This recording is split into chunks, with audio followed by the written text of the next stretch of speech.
إن الحمد لله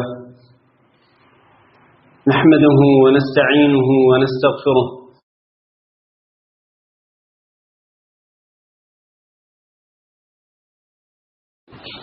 من يهده الله فلا مضل له ومن يضلل فلا هادي له وأشهد أن لا إله إلا الله وحده لا شريك له وأشهد أن محمدا عبده ورسوله اللهم صل على محمد وعلى آل محمد كما صليت على إبراهيم وعلى آل إبراهيم إنك حميد مجيد اللهم بارك على محمد وعلى آل محمد كما باركت على إبراهيم وعلى آل إبراهيم إنك حميد مجيد أما بعد فإن خير الحديث كتاب الله وخير الهدي هدي محمد صلى الله عليه وسلم وشر الأمور محدثاتها وكل محدثة بدعة وكل بدعة ضلالة وكل ضلالة في النار أعوذ بالله من الشيطان الرجيم يا أيها الذين آمنوا اتقوا الله حق تقاته ولا تموتن إلا وأنتم مسلمون من نفس واحدة وخلق منها زوجها وبث منهما رجالا كثيرا ونساء واتقوا الله الذي تساءلون به والأرحام إن الله كان عليكم رقيبا يا أيها الذين آمنوا اتقوا الله وقولوا قولا سديدا يصلح لكم أعمالكم ويغفر لكم ذنوبكم ومن يطع الله ورسوله فقد فاز فوزا عظيما قابل صد احترام بزرگوں، دوستوں اور بھائیوں، آج کے خطبہ جمعہ کی ابتدا میں سورہ یونس کی آیت نمبر 61 سے کرتا ہوں، جس میں اللہ رب العزت نے ارشاد فرمایا وَمَا تَكُونُ فِي شَأْنٍ وَمَا تَتْلُو مِنْهُ مِنْ قُرْآنٍ وَلَا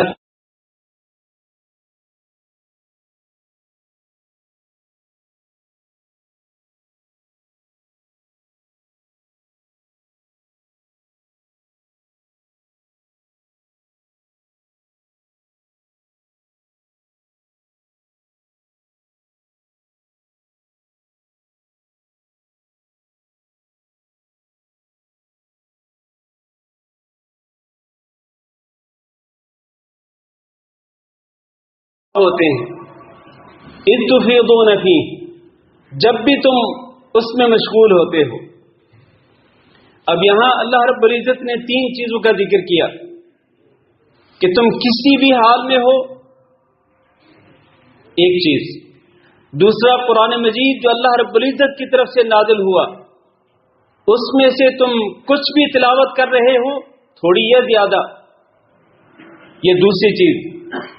تیسری وَلَا تَعْمَلُونَ مِنْ عَمَلٍ، تم جو بھی عمل کرتے ہو، چاہے وہ عمل خیر ہو چاہے وہ عمل شر ہو، چاہے وہ اچھا عمل ہو چاہے وہ برا عمل ہو، یہ تینوں چیزیں ذکر کرنے کے بعد فرمایا کہ جب بھی تم یہ کرتے ہو إِلَّا كُنَّا عَلَيْكُمْ شُهُودًا، ہم اس پر گواہ ہوتے ہیں۔ جب بھی تم کسی بھی حال میں ہو، کسی بھی عمل کے اندر مشغول ہو، ہم اس پر گواہ ہوتے ہیں۔ اور پھر اللہ رب العزت نے تنبیہ کی وَمَا يَعْزُبُ عَنْ رَبِّكَ مِن مِّثْقَالِ ذَرَّةٍ فِي الْأَرْضِ وَلَا فِي السَّمَاءِ، زمین میں اور آسمان میں ایک ذرہ برابر بھی اگر کوئی چیز ہو تو وہ تیرے رب سے غائب نہیں ہے، یعنی ذرہ برابر بھی کوئی چیز، چاہے وہ آسمان میں ہو چاہے وہ زمین میں ہو، وہ رب کے سامنے ہے، رب اس کو اچھی طرح سے جانتا ہے اور اس کے بارے میں وہ بخوبی علم رکھتا ہے۔ آگے بڑھنے سے پہلے ایک چھوٹی سی بات آپ کو بتا دوں، اس سے یہ ثابت ہوتا ہے کہ اللہ رب العزت کو جہاں بڑی بڑی چیزوں کا علم ہے، اپنی بڑی بڑی مخلوقات کا علم ہے، وہاں اللہ رب العزت کو جزئیات کا بھی علم ہے، یعنی چھوٹی چھوٹی چیزوں کا بھی علم ہے۔ ایک مشہور سائنسدان گزرا ہے، جس کا نام آپ نے تقریباً ہر سکول کی در و دیوار پہ پڑھا ہوگا، ابن سینا اللہ رب العزت کے اس علم کا انکار کرتا ہے۔ وہ کہتے ہیں اللہ رب العزت کو کلی علم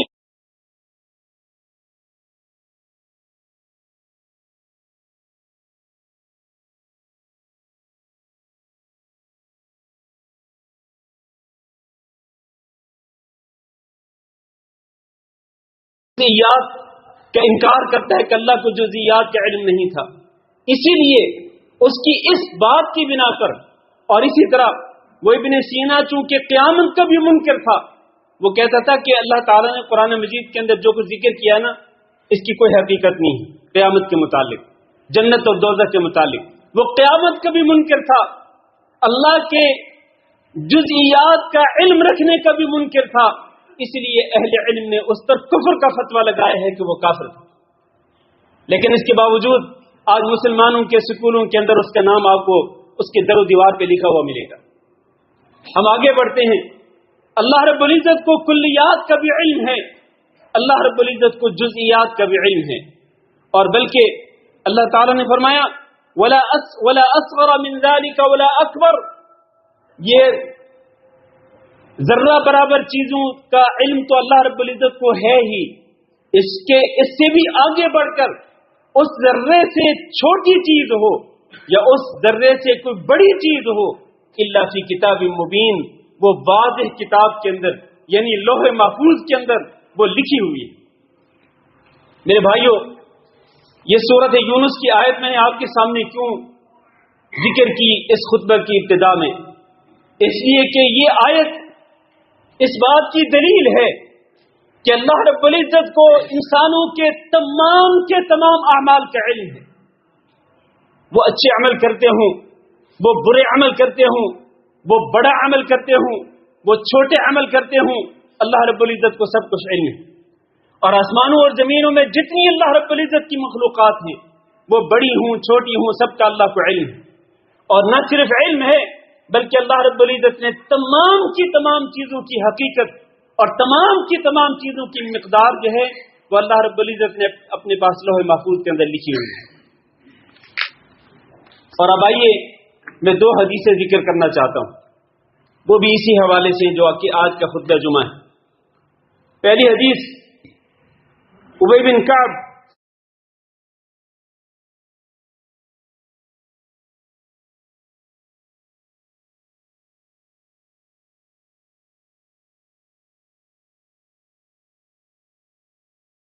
میں نے کہا اے صحابی رسول، میرے دل کے اندر اللہ رب العزت کی تقدیر کے متعلق کچھ شک و شبہ پایا جاتا ہے، مجھے کوئی ایسی بات بیان کریں کہ اللہ رب العزت میرے دل سے اس شک و شبہ کو دور کر دے۔ چنانچہ ابی بن کعب رضی اللہ تعالیٰ عنہ کہنے لگے، یاد رکھو اگر اللہ رب العزت تمام آسمان والوں کو عذاب دیتا اور تمام زمین والوں کو عذاب دیتا تو عذاب دے کر اللہ رب العزت ظلم کرنے والا نہ ہوتا۔ اگر اللہ تعالیٰ عذاب دیتا تو اس کا یہ عذاب بھی عدل و انصاف پر مبنی ہوتا، اس لیے کہ اللہ کی مخلوقات اللہ رب العزت کا حق عبادت ادا نہیں کر سکتی۔ اور پھر کہا کہ اگر اللہ رب العزت اہل آسمان اور اہل زمین پر رحمت فرمانا چاہے تو وہ رحمت بھی فرما سکتا ہے، اور اس کی رحمت ان کے اعمال سے بہتر ہے۔ یعنی یہ نہ سمجھا جائے کہ اگر اللہ رب العزت اہل آسمان اور اعمال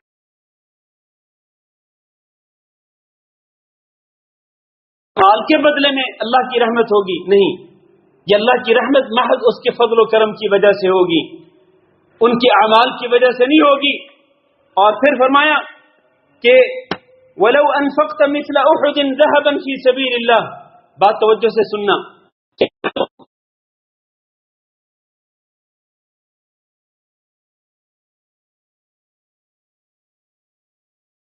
تم اللہ کی تقدیر پر ایمان نہیں لاؤ گے، اس لیے کہ اللہ کی تقدیر پر ایمان لانا کیا ہے؟ یہ ایمان کے ارکان میں سے ایک رکن ہے۔ ایمان کے ٹوٹل 6 ارکان ہیں۔ اللہ رب العزت پر ایمان لانا، اللہ کے فرشتوں پر ایمان لانا، اللہ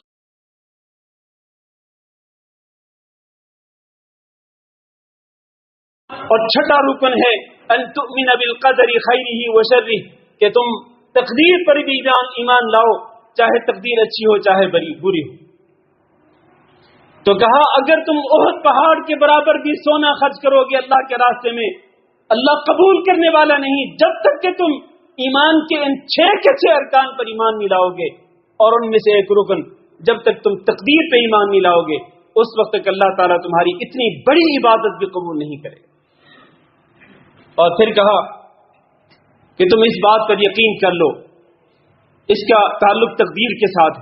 پہلے تقدیر پر ایمان لانے کی اہمیت کو بیان کیا، اور آگے بیان کرنے کی تقدیر ہے کیا، انما اصابک لم یکن لیخطئک، کہ تمہیں جو بھی خیر و شر ملی وہ تم سے چوکنے والی نہیں تھی، وما اخطأک لم یکن لیصیبک، اور جو خیر و شر تجھے نہیں ملی وہ تجھے ملنے والی نہیں تھی اللہ کی تقدیر کے مطابق۔ وَلَوْ مِتَّ عَلَى غَيْرِ هَذَا لَدَخَلْتَ النَّارِ، اور یاد رکھنا اگر تم اس عقیدے کو چھوڑ کر کسی اور عقیدے پر مر جاؤ، یعنی تقدیر پر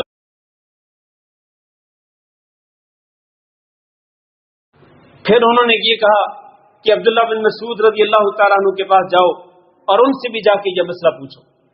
عبداللہ بن فیروز دہلوی کہتے میں ان کے پاس گیا، ان سے یہ مسئلہ جا کے پوچھا تو انہوں نے بھی یہی مسئلہ بیان کیا تقدیر کے متعلق۔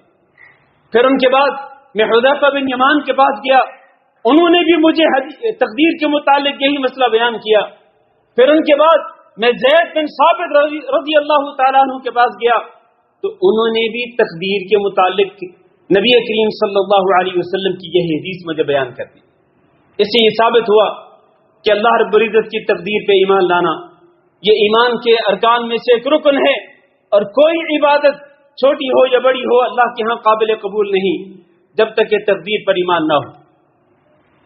اور پھر دوسری حدیث حضرت عبادہ بن صامت رضی اللہ تعالیٰ عنہ، انہوں نے اپنے بیٹے سے کہا اے میرے بیٹے، انک لن تجد طعم الایمان حتی تعلم انما اخطاءک لم یکن لیصیبک، بیٹے تم ایمان کی حقیقت کا مٹھاس نہیں پا سکتے ہو، ایمان کی حقیقت کی لذت کو محسوس نہیں کر سکتے ہو جب تک کہ تم اس بات پہ یقین نہ کر لو کہ جو چیز بھی تمہیں نہیں ملی وہ تمہیں نہیں ملنے والی تھی اللہ رب العزت کی تقدیر کے مطابق۔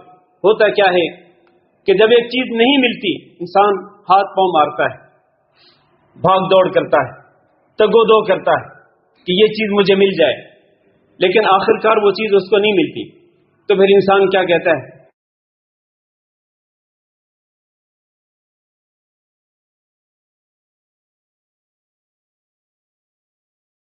بات کے اندر مبتلا ہوتا ہے۔ او بھائی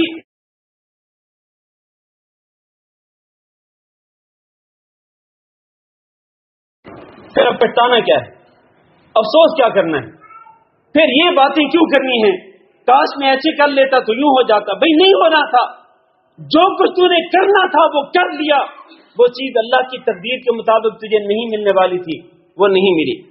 وما اصابک لم یکن لیخطئک، اور جو چیز تجھے ملی یعنی خیر ملی والی تھی وہ تم سے چوکنے والی نہیں تھی، اور جو شر تیرے پاس آیا، کوئی مصیبت آئی، کوئی آفت آئی، کوئی آزمائش آئی، وہ آ کر رہنے والی تھی، وہ تم سے چوکنے والی نہیں تھی۔ اللہ نے تیری تقدیر کے اندر وہ چیز لکھی ہوئی تھی، وہ ملنی ہی ملنی تھی۔ لہذا اب اپنا کف افسوس کو ملنا اور جزا فضا کا اظہار کرنا کہ ایسے کیوں ہو گیا، ایسے کیوں ہو گیا، میں یوں کر لیتا، میں یوں کر لیتا، اس مصیبت سے بچ جاتا، اس سب کی کوئی ضرورت نہیں ہے۔ قل لن یصیبنا الا ما كتب اللہ لنا، آپ کہہ دیجئے، اس بات کا اعلان کر دیجئے کہ ہمیں کوئی مصیبت نہیں آئے گی سوائے اس کے جو اللہ رب العزت نے ہمارے لیے لکھی ہوئی ہے۔ جو اللہ نے مصیبت لکھی ہوئی تقدیر کے اندر وہ آ کے رہنی تھی، اس سے تم بچ نہیں سکتے تھے۔ اور پھر عبادہ بن صامت رضی اللہ تعالیٰ عنہ نے کہا کہ رسول اکرم صلی اللہ علیہ وسلم سے میں نے یہ سنا کہ اللہ رب العزت نے سب سے پہلے قلم کو پیدا کیا اور قلم کو کہا کہ اکتب، لکھو۔ طلب نے کہا کہ اے میرے رب میں کیا لکھوں؟ تو اللہ تعالیٰ نے قلم سے کہا اکتب مقادیر کل شیء حتی تقوم الساعہ، ہر چیز کی تقدیر کو لکھ دو یہاں تک کہ قیامت قائم ہو جائے. یعنی اس دنیا کی ابتدا سے لے کر اس دنیا کی انتہا تک، قیامت آنے تک ایک ایک چیز، چاہے وہ بڑی ہو چاہے وہ چھوٹی ہو، ہر چیز کی تقدیر کو لکھ دو. اللہ رب العزت نے قلم کو اس بات کا حکم دیا تو قلم نے اللہ کے حکم کے مطابق ہر چیز کی تقدیر کو لکھ دیا. اس سے ثابت ہوتا ہے کہ تقدیر اللہ کے ہاں لکھی ہوئی ہے. میرے بھائیوں، میں بات مختصر کرتا ہوں.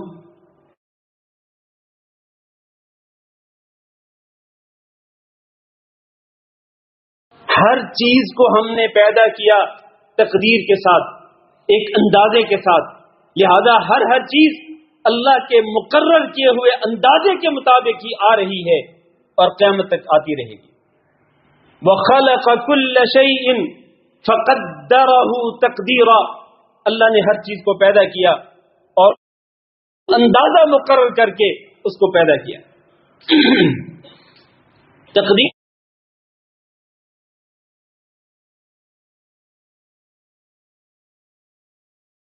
تقدیر کا پہلا مرتبہ یہ ہے کہ اس بات پر ایمان ہو، میرا بھی اور آپ کا بھی پختہ یقین ہو کہ اللہ رب العزت کو ہر چیز کا علم ہے. وَأَنَّ اللَّهَ قَدْ أَحَاطَ بِكُلِّ شَيْءٍ عِلْمًا، ہر چیز کا اللہ رب العزت نے احاطہ کر رکھا ہے اپنے علم کے ساتھ. لہذا دنیا میں جو کچھ ہوتا رہا ہے شروع سے لے کے اب تک، وہ سب کچھ اللہ رب العزت کے علم کے مطابق ہوا ہے، اور جو کچھ اب ہو رہا ہے یہ سب اللہ کے علم کے ساتھ ہو رہا ہے.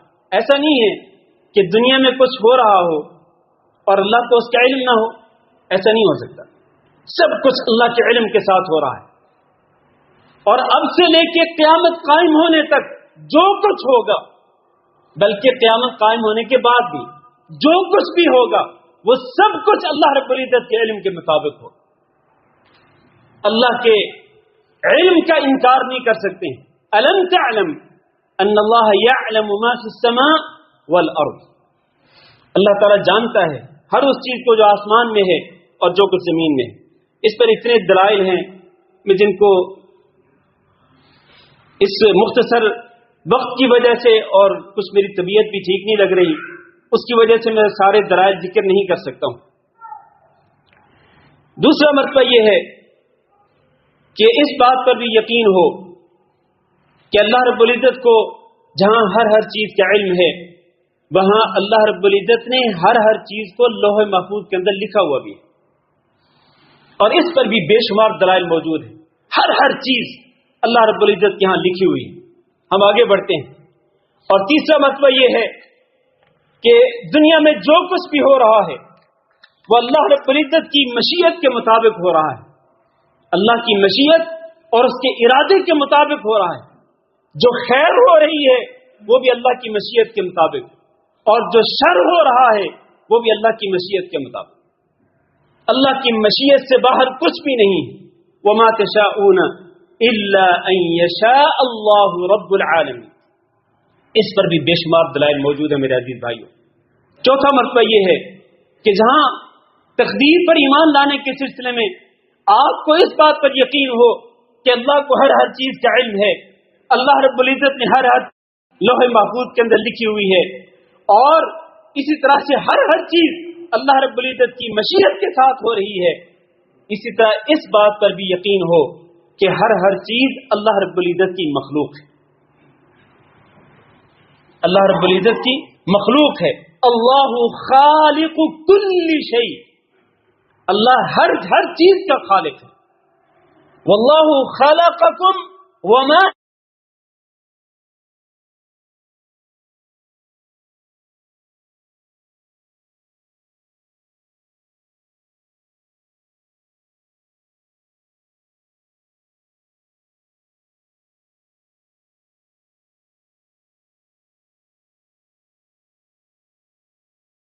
کی نسبت بھی انسانوں کی طرف ہوگی، اور اگر انسان برے اعمال کریں گے تو ان کی نسبت بھی انسانوں کی طرف ہوگی.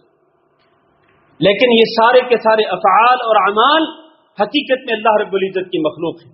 میرے بھائیوں، یہ چار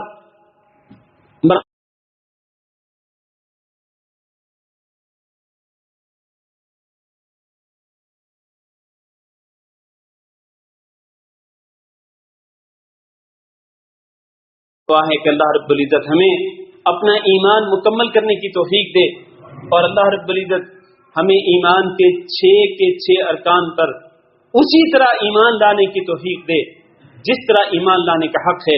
اللہ رب العزت ہمارے ایمان کو مکمل فرمائے، اور اللہ رب العزت ہمارے ایمان میں جہاں پر نقص پایا جاتا ہے اللہ اس نقص کو پورا کرنے کی توفیق دے. استغفر اللہ لی ولکم ولسائر المسلمین فاستغفروہ انه هو الغفور الرحیم.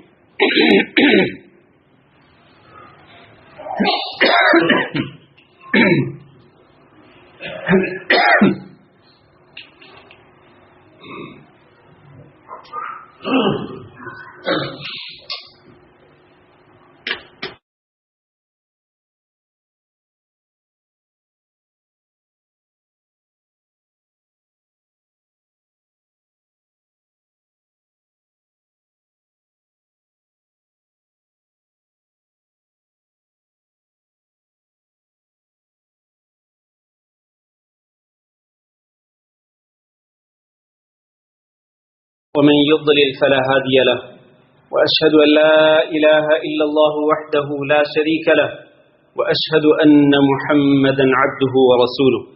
اللهم صل على محمد وعلى آل محمد كما صليت على إبراهيم وعلى آل إبراهيم إنك حميد مجيد. اللهم بارك على محمد وعلى آل محمد كما باركت على إبراهيم وعلى آل إبراهيم إنك حميد مجيد. أما بعد، میرے عزیز بھائیو اور دوستو، جہاں یہ ضروری ہے کہ ہم اللہ رب العزت کی قضاء و قدر پر ایمان لائیں، اس لیے کہ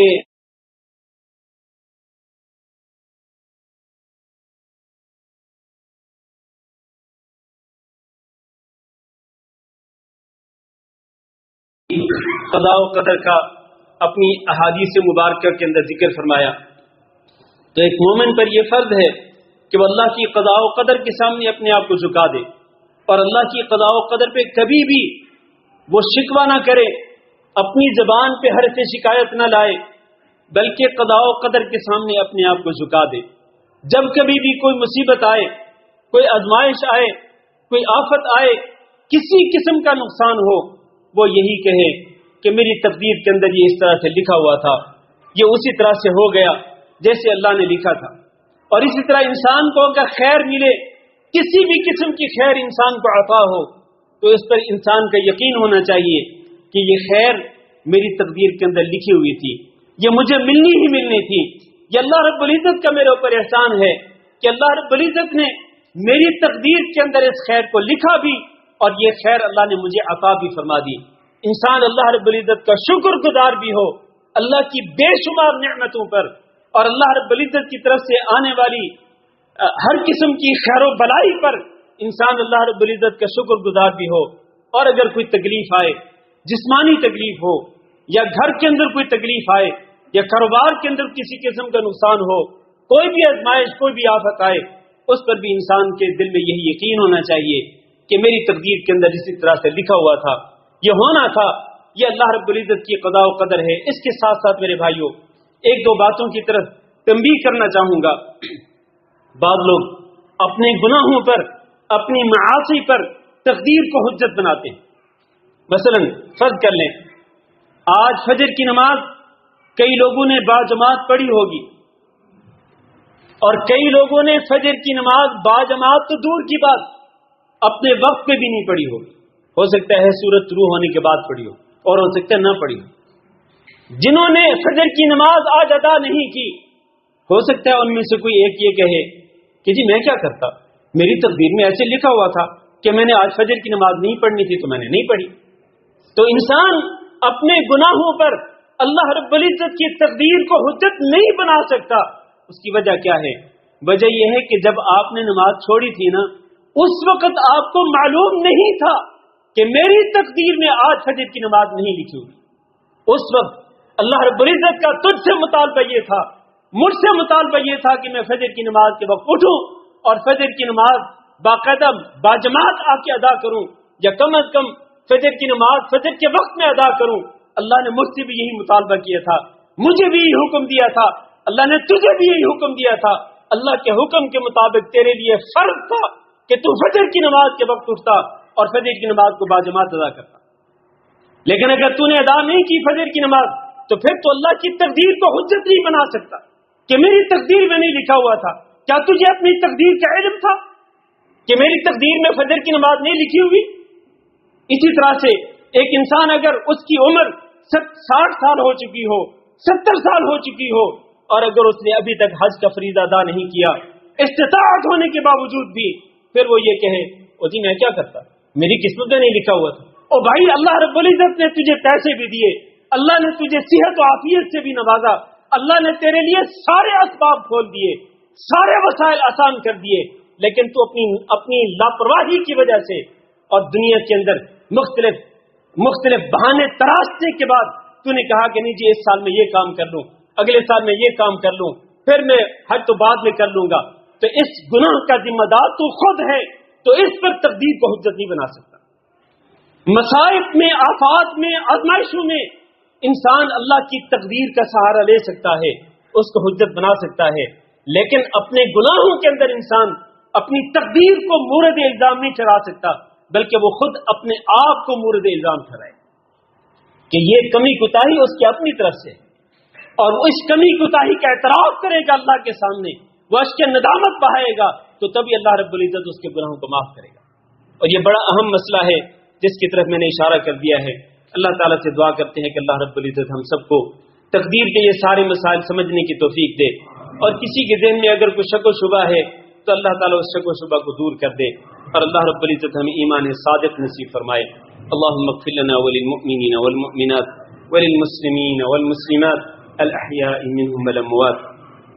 اللهم إنا نسألك العفو والعافية والمعافاة الدائمة في الدنيا والآخرة. اللهم إنا نسألك رضاك والجنة ونعوذ بك من سخطك والنار. اللهم فرج هم المهمومين ونفس كرب المكروبين واقض الدين عن المدينين واشف مرضانا ومرضى المسلمين.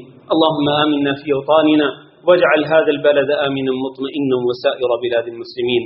عباد الله، إن الله يأمر بالعدل والإحسان وإيتاء ذي القربى وينهى عن الفحشاء والمنكر والبغي يعظكم لعلكم تذكرون. سبحان ربك رب العزة عما يصفون وسلام على المرسلين والحمد لله رب العالمين.